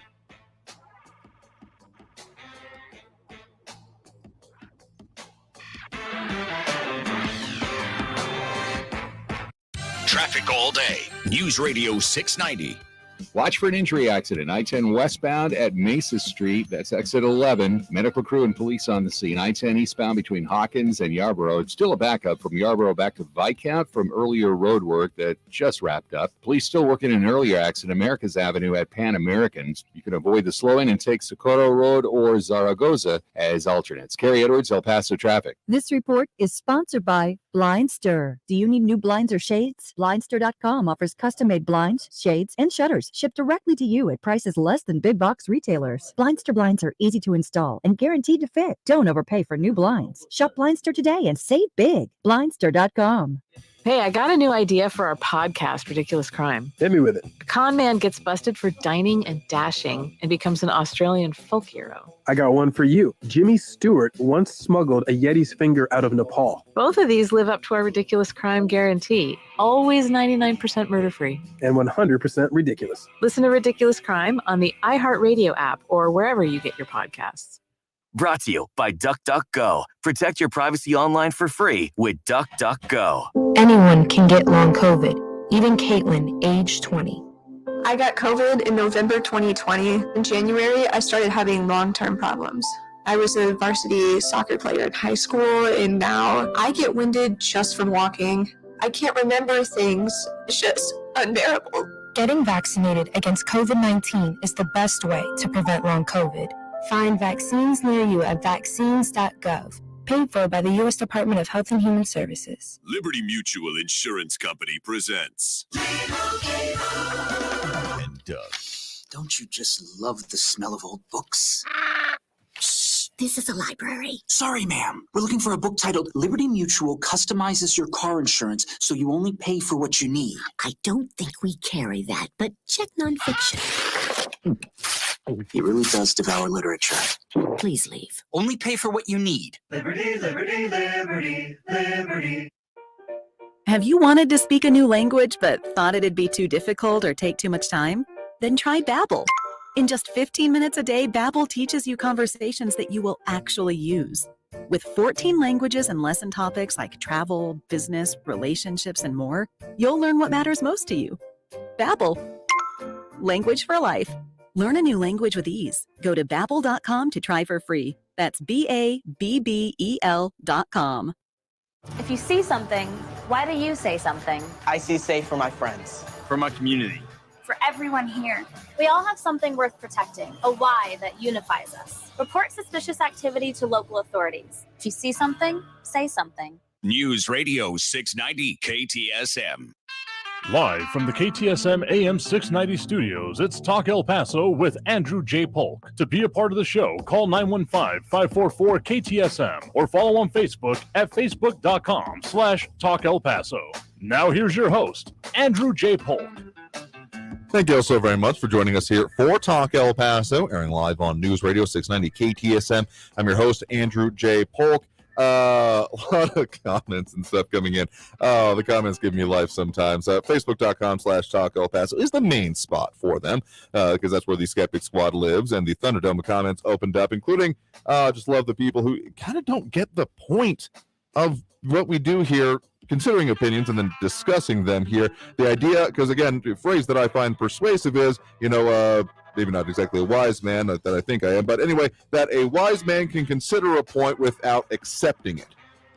Now, I don't just know if I qualify for any of those descriptions here, but when Louis Pinato says that I must agree with someone because is let him rant without interruption, we let maybe people rant too long. If I have a failing, I will freely admit it's maybe letting people go on too long sometimes, but I first seek to understand and then to be understood in that order. And then we talk about it here. So the idea of trying to understand what someone is saying, try to achieve that. Maybe don't always actually get there, but that therefore means agreement? Not exactly how that works, my dude. RJ saying that I might be more in stunned disbelief half the time. I know I am, speaking on him. But again, this is what we do here, talk about what's going on here. So we take on a variety of opinions in that. And, well, unless it's just completely out of not even just left field, but out of the stadium, we'll deal with it. And Calvin Williams, thank you for kind of getting the point. How dare I? Why would I listen to all sides of an argument? Again, if you're afraid of a point, that's your prerogative to be that way. But I mean, if you're got something to say against it, you're also more than welcome to bring that up. That's kind of how this works. Anyway, get to the phone lines again. The number to call there, 915-544-5876, 544-KTSM. We have Rick calling in from New Mexico right now here. Rick, thanks for joining us. Rick, how are you doing, Mr. Pope? Doing all right there. Earlier. Yes. Okay, yeah, I wanted to make a comment about the earlier caller that I always hear, whatever his name is. Mm-hmm. Yeah, to hear it's a very perfect example of psychosis. Anything he says, he has to bring Trump in. That's a psychosis. And also, he speaks, again, perfect example of the Democrats, which were started by the Ku Klux Klan. The Democrats, they talk in hypocrite. He speaks separatism. Oh, Democrats, Republicans, desperate. Ends with his statement, we're all together in this. That's hypocritical. We only are together if we believe like they. If we believe in under a different kind of stand, if we think differently, no. That's where I see this. He's a perfect example of what the problem is.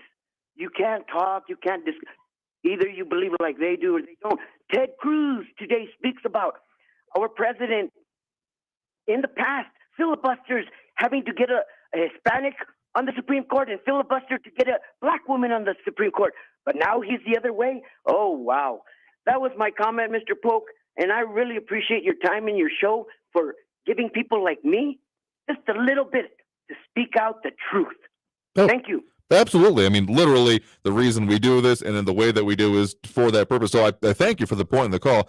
Much appreciated. You have a good one out there. I mean, again, there's a lot of opinions out here on all of this. And if we were only to say, well, this one's a bad one, or I don't like this one, therefore we're not going to take it, literally not how this would work. And we'd be doing exactly what often gets called out here. I find myself firmly opposed to the entire concept and idea of cancel culture. Make no mistake, people should be held accountable for the things that they have done and potentially the things that they have said, but also the idea that, and you have now lost your right to do that because I disagree with it, that's never going to fly around here. So we will keep doing what we do because I think that we need more conversation about, values, what's important to us.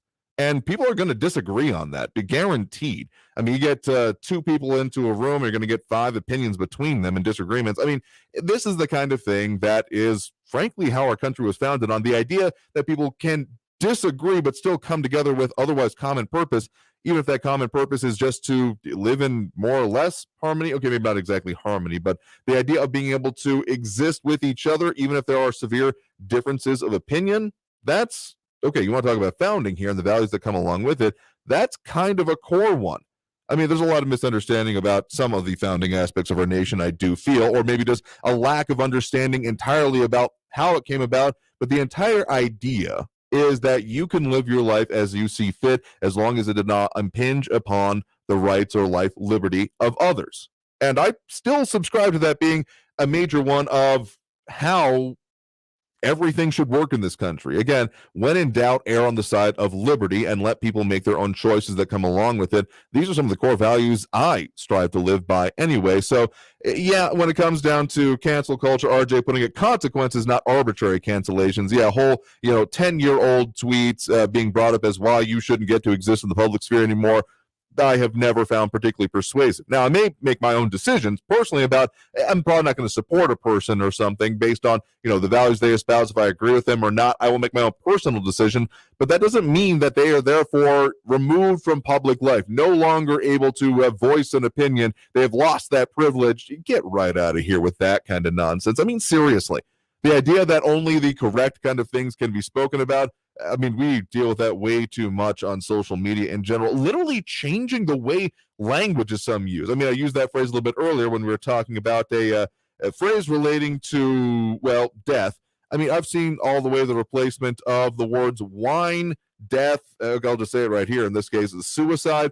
These have become not exactly bannable offenses, but the way the algorithms work, making it so that you will get deplatformed or you will just have your reach just crater. That's happened to us before on this program. Part of the reason we're on these multiple platforms now, but once you start looking in aggregate, a lot of overlap happens in even some of these policies. And you could argue, yes, it's an individual business making their own decision, but given the reach that all of this has and the impact it therefore has, I mean, there are countries that have less widespread availability than some of the, I mean, historically, it's almost unprecedented. It is unprecedented. I feel comfortable in saying, when it comes to the amount of control over the marketplace of ideas that exists within social media, I mean, it is a little bit nuts. It's unprecedented in history, and the idea of it being, well, I'm sure it'll just work out all fine, is unpersuasive to me. So to combine a couple of the ideas of topics here, do kind of agree that government is there to, in a sense, enforce certain things and enforce guarantees particularly. I think it's a little bit laughable to call the idea of police being a socialist idea, particularly when it comes down to, enforcing certain guarantees of safety and security, both in terms of things like contracts, things like personal safety and security, things like being able to go to work, be in business, being not in fear of death and things. Though it's not exclusively a socialist idea, and in fact, I would debate that entirely as stemming from that idea. The idea of having safe and secure communities, safe and secure contracts, safe and secure employments, not exactly the realm of solely the far left wing. Along with that, I have to admit, it just doesn't make sense to say that, only those are the people that like that. So to call it that, and then look at, okay, what is the actual role of government within all of these spheres? Is it to create things? Is it to say that this has to happen and therefore we will do it? Or is the role to basically just guarantee that certain expectations can be fulfilled? That if you sign a contract with someone and they break it or cause you harm in the performance of it, that there will be, recompense for yourself? Is it to ensure that there, will never be anything done wrong to you, or that there is a system in place to respond to it? I mean, as much as there might be a good idea if technology were out there to support it, of there not being any crime, but how do you actually enforce that? How do you actually make that happen that doesn't become insanely obtrusive in every aspect of life? Like it or not, the entire idea of our law enforcement system in this country, not even just any local force, is more response to crime, not exactly prevention. Now, concept out there of, there being an overwhelming presence in certain ways that has come up from previous callers, there's merit to that if people are willing to bear the expense, essentially. But the idea of there being a cop in every corner doesn't really exist anywhere that I'm aware of, and that's the kind of level it would take. But more accurately, they are there to then, by the mechanism that is in place after the commitment of a crime, being able to then track down, hopefully find the perpetrators and stop them from doing it again in the future. That's more the way that it's geared, really. But I mean, seriously, if we're just saying that all of these things are, I mean, it just comes down to, what do you think government should do? I mean, that's really what politics comes down to in this country. What do you feel government should do? Should it be proactive or rather reactive? Guaranteeing or creating on its own? And I think that's really the major divide we come down to. So I do believe that people are more united than they are divided on the idea of that we should all be able to have, life, liberty, and the pursuit of happiness. Again, pursuit is the key but often forgotten word in that phrase, because you're never guaranteed that you will achieve happiness. And the idea that anyone should guarantee that you will get happiness, again, think about what it takes to actually implement that, and you will get problematic immediately. But beyond that, again, phrase I just keep coming back to, that we are in pursuit of happiness, and also that the government that governs best often, governs least. That's the way I think about it anyway. We got to take that next break right now. We got more comments and calls in line. Again, if you wanted to call in during the show, the number to do so, 915-544-5876, 544 KTSM. Coming back, talk more about some of those disaster situations we're seeing in Texas. Slight correction to make for myself here. But beyond that, more about that, border security issues, all that after this break. So stay tuned here on News Radio 690, KTSM.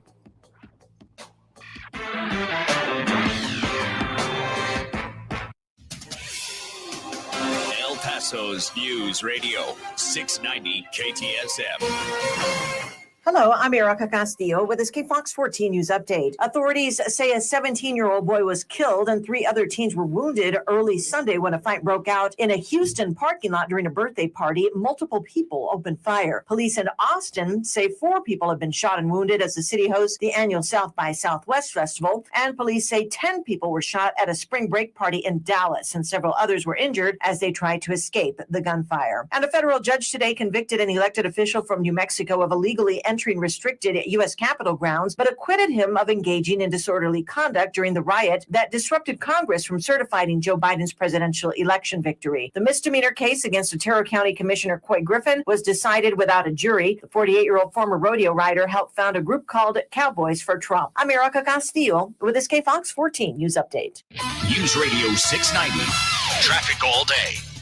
Stalled vehicles blocking the right lane right now on Desert Boulevard northbound at Mesa Street. I-10 eastbound between Airway and Viscount. Slow traffic with 5 to 10 minute delays. In the Low Valley, police still on the scene of an earlier accident, America's Avenue at Pan American Drive and Gateway Boulevard westbound at Lee Trevino. An accident reported there. Heavy slowing on Lee Trevino. Use George Dieter as an alternate. Carrie Edwards, El Paso traffic. In Severe Weather Center, this is Chief Meteorologist Sandra Diaz. Definitely been a cooler day, but we've seen a little more sunshine, and that has helped with making it feel a little warmer. And that'll be the case as we get into Wednesday as well. As for our rain chances, those are diminishing. We are looking at isolated showers, not really accumulating too much. Through at least Wednesday morning. After that, we're clearing out and warming up. This report is sponsored by Blindster. Do you need new blinds or shades? Blindster.com offers custom-made blind shades and shutters shipped directly to you at prices less than big box retailers. Blindster blinds are easy to install and guaranteed to fit. Don't overpay for new blinds. Shop Blindster today and save big. Blindster.com. Near historically low mortgage rates may not last forever. If you're in the market for a new home or your dream home, go with a lender you can count on. For competitive rates, over 300 loan products and thousands of loan consultants to help make sure you get the home and the mortgage that you want. Call now to see if you're pre-approved. 866-888-LOAN, 866-888-LOAN, or go to loandepot.com. Loan Depot, where home means everything. Rates are subject to change. Equal housing opportunity lender. And MLS number 174457. Licensed in all 50. Hey, Mario and Courtney here. We know life is better together. And Smart Mouth mouthwash gives us the confidence to make life's moments amazing. It's red carpet season. Smart Mouth's 24-hour power of fresh breath lets us know we won't be worried about bad breath. So go to smartmouth.com/radio to save 20% or find it at your favorite store. Remember, our favorite tip for up-close, better together moments starts with Smart Mouth at smartmouth.com/radio. Just 2 rinses a day give you 24 hours of confidence. Hey guys, it's Edge Martinez. My family's gather in the kitchen. It's our favorite place to catch up. Keep germs out. I use Lysol on countertops, tables, and the fridge handle. Nothing kills more viruses on more surfaces than Lysol disinfectant spray. Lysol, what it takes to protect. Use as directed. No one should read your personal messages. That's why WhatsApp uses end-to-end encryption. It protects whatever you send before, during, and after you send it, so no one, not even WhatsApp, can read your messages. Always message privately. WhatsApp. This report is sponsored by WhatsApp. Text and whatever. Just don't text and drive. Visit StopTextsStopWrecks.org. A message from the National Highway Traffic Safety Administration and the Ad Council. Always just minutes away from the latest news around town and around the world. You need to know what's going on. News Radio 690 KTSM. News Radio 690 KTSM El Paso. Live from the KTSM AM 690 studios, it's Talk El Paso with Andrew J. Polk. To be a part of the show, call 915-544-KTSM or follow on Facebook at facebook.com/Talk El Paso. Now here's your host, Andrew J. Polk.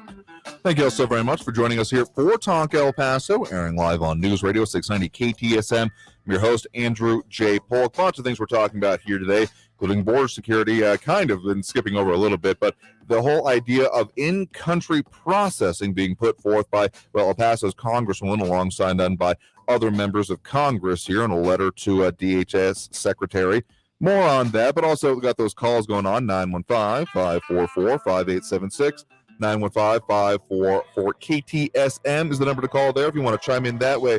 Over on the social media, a lot of people tuning in, chiming in. Calvin Williams, RJ, Louis Panado, Andrew Zignorant, John Brazelton, and more. We'll go through the show. Hear me a comment a little bit earlier. RJ saying most recently, government should get out of the way so a free market and the best products and services rise to the top and quit trying to give socialist participation trophies here. I mean, participation trophies is its own thing when you come to my generation. But anyway, I mean, yeah, the way I find it to work the best, I mean, there are plenty of people out there who would love to stack the deck. You mean, a whole monopolistic competition or lack thereof. That's happened more than a couple of times within our country's history. So when it finds it to be most effective is then essentially assuring that the free market is still actually free. I mean, we see that, some of the things that have just been brought up here on this program, including things like internet service providers. And watch my internet drop out right now as I talk about this. Mostly joking. But, the idea of there not being able to be competition because of, restrictive regulations, that has also happened a couple of times. So getting out of the way and making it so that the competition can happen in its own way, that I find is when things are most effective in terms of, government involvement. But anyway, we'll get to more calls on the line here. Again, the number to call, 915-544-5876, 544-KTSM. We have Andrew on the west side here with us right now. Andrew, thanks for joining us. Yes, good afternoon. Afternoon there. What's on your mind? For starters, supply chain economics and that type of stuff. I think we need to invest more business in Mexico. We depend too much on China for our goods. Nope, absolutely. That has become beyond apparent. Again, pick a sector, and you're going to have some point in the last 2 years probably found some shortages, slowdowns, lack of supply. It's been nigh universal, and a lot of the supply chain, particularly for, products, electronics primarily is what comes to my main mind, but it's beyond that even. If the supply chain has gone through China in almost any way, you have had issues over these last couple of years, guaranteed. Yes, sir. It will also help the economy of Mexico extremely. It would, and it might just reduce illegal immigration. Potential there. If you want to look at how, the whole maquila industry grew within Juarez itself here, there were some growing pains that have happened along with it, along with the drawing of people essentially from rural areas into those manufacturing sectors. But, if handled correctly and if people do, correct investment, there's something to be said for cheap prices, cheap labor, that kind of a thing. But if that's all that's being looked at, I think you end up with further issues along with it. So I think a lot of companies that are looking to invest in our area, U.S. side, Mexico, or just in the Borderland region in general, are probably concerned about, okay, how can we best make this work? Because among other things like, the suicide nets, among other things, not exactly good for business. That's true. Well, now, I did, like I said, I did work in law enforcement and corrections, and before that, I did work in the private business sector. However, talking about investments in this and that, I did find that public service and the retirement system that they had, that I invested in, offered the best return upon retirement, and another point I wanted to make was that law enforcement and corrections, it's an apolitical system. It goes back, with the Metropolitan Police Act of 1829, and corrections goes even further back to the Quakers. So it's an apolitical system. Now you've got people that in the system that are, hardcore politicians, such as elected officials. Oh well, of course, in law enforcement, of course. But like I said, when it comes to investments, hey, in my opinion, public service can be the best career choice of your life. In the private sector, you have to depend on 401ks and the variable variable market and the vulnerability of the market can affect your returns. That is true. I mean, having had some family members involved in both private and public sector, I've always, near as I can tell anyway, been technically public sector myself. I guess I've done some contract work, but that aside, no retirement involved there. I mean, there are some pretty robust, public retirement systems out there. So, I mean, the way I've always thought about it is you go into private sector if you want to make a lot of money. You go into a public sector if you want certain guarantees. I mean, lots of just look at our county, for example. Some of the pegs at the top has reached levels, but for the average employee in retirement, like you're saying, there's, a stable level and then a lot of days off, that kind of a thing. So that's the kind of comparison, the way I think of it anyway. Yes, well, I will tell you this: the Texas county retirement system and the state retirement system, it's one of the best in the nation, and it is one of the most financially sound. That I can tell you. But anyway, I digress, and I turn the mic over to you. Yeah, appreciate it. Thank you for the point in the call. You have a good one. Do appreciate it. Take care. Absolutely.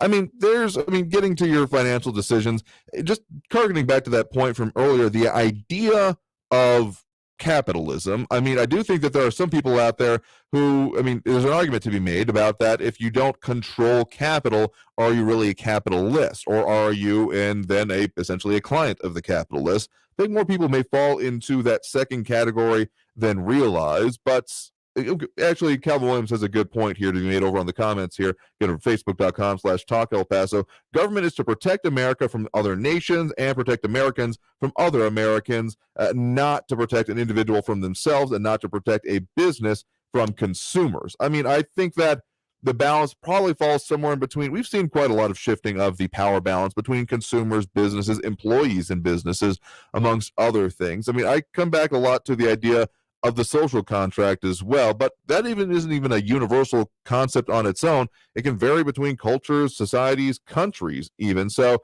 I don't think that any one singular idea of how things should work should ever override all the rest of them. That's literally why we have in this country, and in our government, it's supposed to be anyway, the idea of the marketplace of ideas, that people can subscribe to different ideas if they want to, and all be debated in the public sphere, and then hopefully in aggregate, people making their own individual decisions and choices, such as in their individual lives or at the ballot box, will come out with the best solution on top. Now, of course, it doesn't always work that way, but I tend to believe it more often than not that this system will work out, because it has for generations now, this brave experiment that we call the United States of America.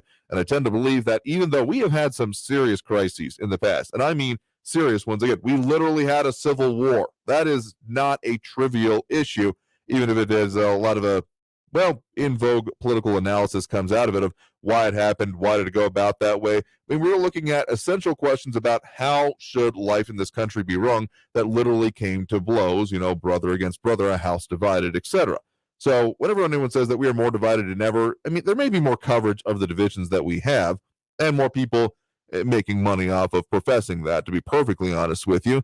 But I find the idea of us still having plenty of common cause, and maybe even more than ever in these days. We're looking at, conflict potentially with other countries, upheavals on a global scale that we have not seen since the middle of last century.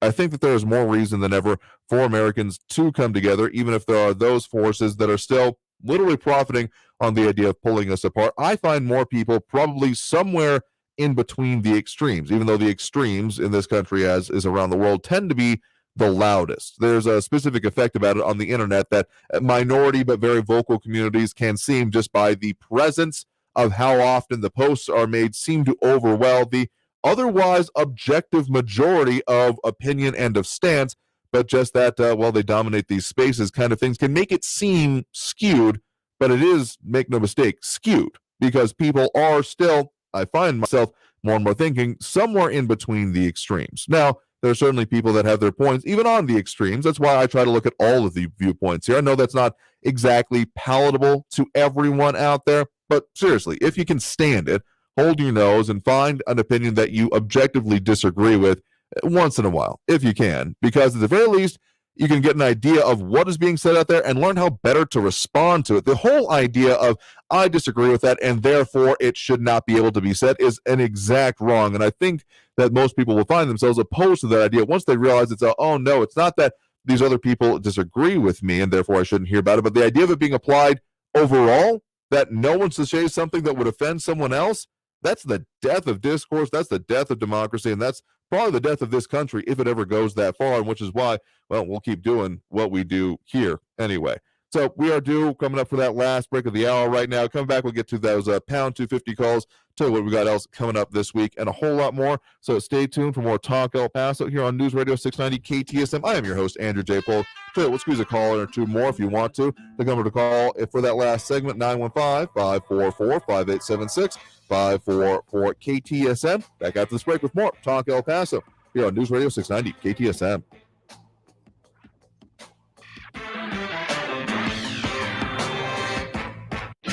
Traffic all day.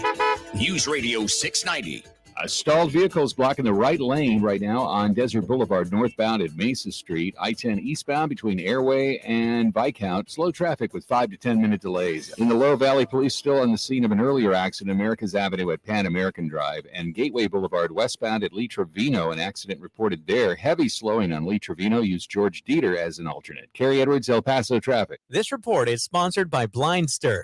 Do you need new blinds or shades? Blindster.com offers custom-made blinds, shades, and shutters shipped directly to you at prices less than big box retailers. Blindster blinds are easy to install and guaranteed to fit. Don't overpay for new blinds. Shop Blindster today and save big. Blindster.com. The True Crime Podcast, What Happened to Sandy Beale, investigates the alarming death of a young woman who dreamed of a career in law enforcement. Journalist Melissa Jeltsin untangles the mystery at the heart of the investigation, revealing a troubling pattern by officials close to the case. I didn't take any of that crap because I could tell that they were hiding something. Listen to What Happened to Sandy Beale on the iHeartRadio app or wherever you get your podcasts.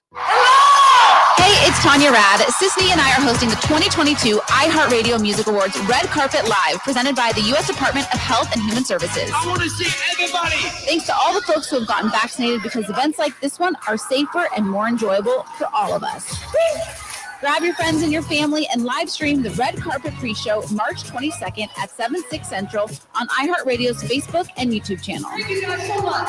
Find vaccines near you at vaccines.gov. This is important news. If you have unfiled tax returns, the IRS is shifting gears and ramping up investigations on non-filers this year. If you fail to file your tax returns for a year or more, or you owe back taxes, now's the time to call Optima Tax Relief before the IRS finds you. Optima is America's #1 most trusted tax resolution firm, specialize in helping individuals, families, and businesses get right with the IRS. They're experts in the Taxpayer Relief Initiative, a powerful new program that can make resolving tax issues easier. A+ rated with the Better Business Bureau, Optima's award-winning team has helped thousands of people protect their paychecks, bank accounts, homes, and businesses by putting their tax problems to rest, resolving over $1 billion in tax debts for their clients. Call Optima now for a free consultation. Call 800-337-4548. That's 800-337-4548. 800-337-4548. Optima Tax Relief. Some restrictions apply. For complete details, please visit OptimaTaxRelief.com. Children who grow up in poverty are part of a destructive cycle. At Child Fund International, we find this unacceptable. In 25 countries, we are vigorously fighting poverty and improving the lives of children and their families. Learn more at childfund.org. El Paso's News Radio 690 KTSM. Live from the KTSM AM 690 studios, it's Talk El Paso with Andrew J. Polk. To be a part of the show, call 915-544-KTSM or follow on Facebook at facebook.com/Talk El Paso. Now here's your host, Andrew J. Polk. Thank you so very much for joining us here for Talk El Paso, airing live on News Radio 690 KTSM. Your host, Andrew J. Polk, here, closing the show out here today. We got time for at least one more call here, so I think we're going to call on the line we'll get to here in just a second. Just want to let you know a couple of things we're working on for you for future shows here. Again, more talk about employment disruptions therein and all that comes with that we'll be getting to. Plus, more talk about this whole border security issue. But, I mean, it came up during the State of the Union address, so the idea of, more technological support. I mean, we can look right in our region and find some thorny issues if you're looking at physical security, and I still fully contend that staffing and levels of force here are probably the most important solution. But let's get into some of the, other sectors of the border, what they're looking at, the proposals coming out of it. So we're talking more about that and a whole lot more over on the Facebook page and the social media in general. Ramon Huerta, I guess I hope agreeing with me, but I mean, the idea of having conversations, whether you agree with me or not, you got to admit it's kind of a core tenet of what has been going on in the history of the U.S. here. And RJ saying that the shutdown of speech is exactly what's happening in those now, and those who are happy that the former president is off social media, and others is authoritarian, liberals being dictators, and possible can't be, wait for it, pound zoo 50. We'll get more into that here. But, I mean, yeah, the idea of, again, horseshoe theory is a persuasive one for me, that the further on the extremes you get on the otherwise political two-dimensional thought of political spectrum, the more you find out that it's, the further away you get, the more authoritarian you get there. Something I find out a lot here. A lot of comments coming in here. Let's get to that phone call here real quick. We do have a call on the line here. You're live with Talk El Paso. Who's this? Hey, Andrew. Thanks for taking my call. I'm calling late today. You mentioned the cars needing springs. They also are going to need alignments. Okay. Yep. The roads. Let me talk about the roads for a minute. Between Yarborough and George Dieter, oh yeah, there isn't any street you can go on where there's not cones, constructions going on, or repaving. They have done a good job of repaving all the golf course names, streets. They're working hard. They're working fast. And I don't know anything about Northeast, what's going on, but the West Side, you folks pay heavy-duty taxes over there, and I'm sure they're taking care of that. And that border highway and everything is very beautiful over there. But your guest hit on something. He was on to something. The labor force.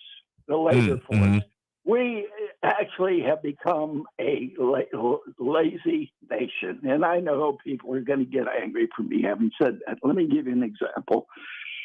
We got people coming out of college today with massive debt, lucky to get a job, and complaining about having to pay the loan payments back. Okay, that's a bad thing. I don't know how we're going to work that out.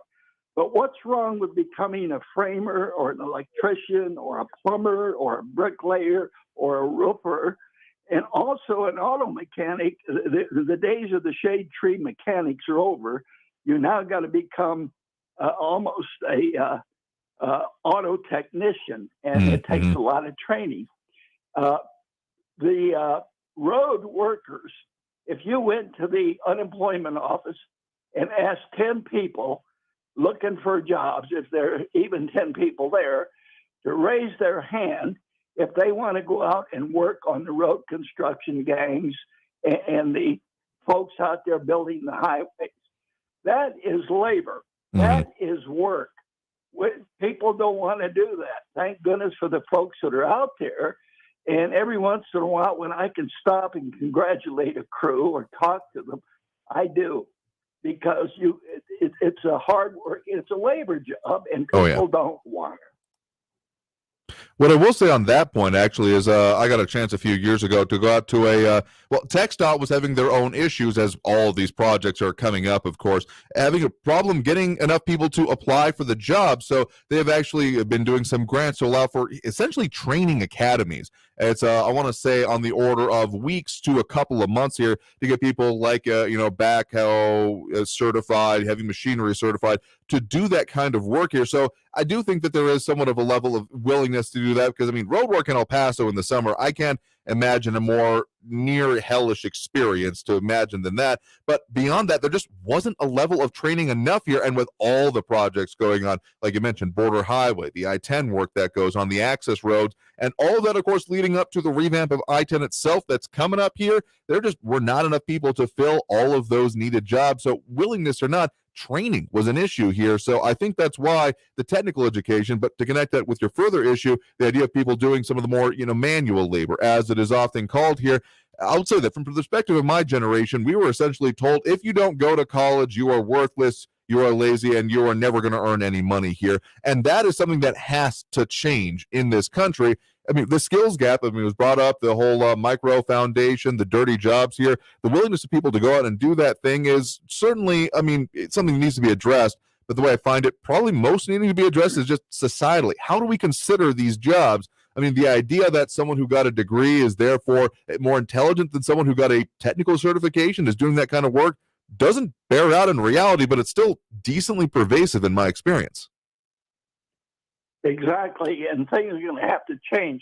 But let me say this. The roads and streets and the work being done in El Paso is phenomenal. And city council, I don't know how the voting for money goes, but once they vote the money where the jobs can be started and implemented, then we can't complain about the time that it takes to get the job done. Okay, that's just my opinion on that. No, fair enough here. Well, we'll see how they do vote on it. Potential bonds coming up, so we'll certainly talk about that as more information comes out. But thank you for the point in the call. Otherwise, do appreciate it. Thank you. All right.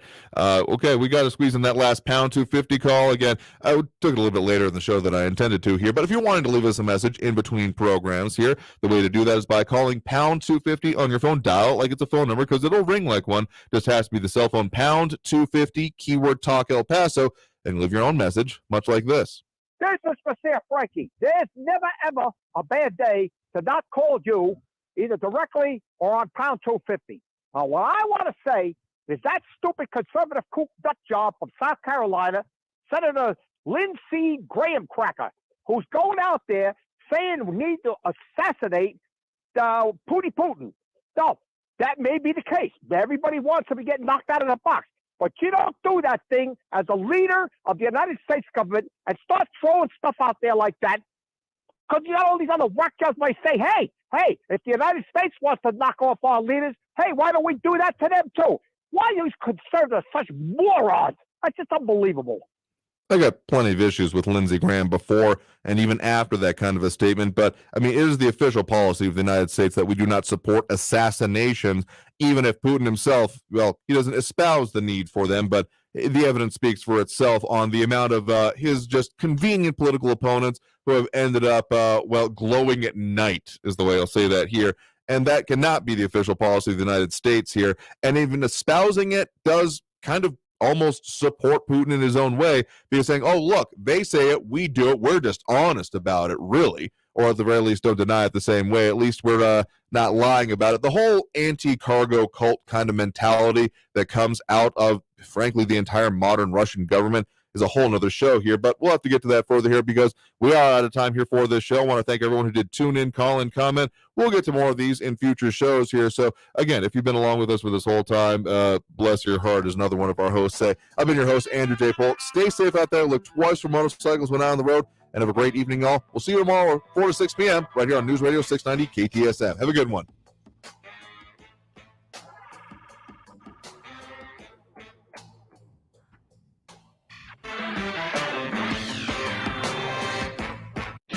Traffic all day. News Radio 690.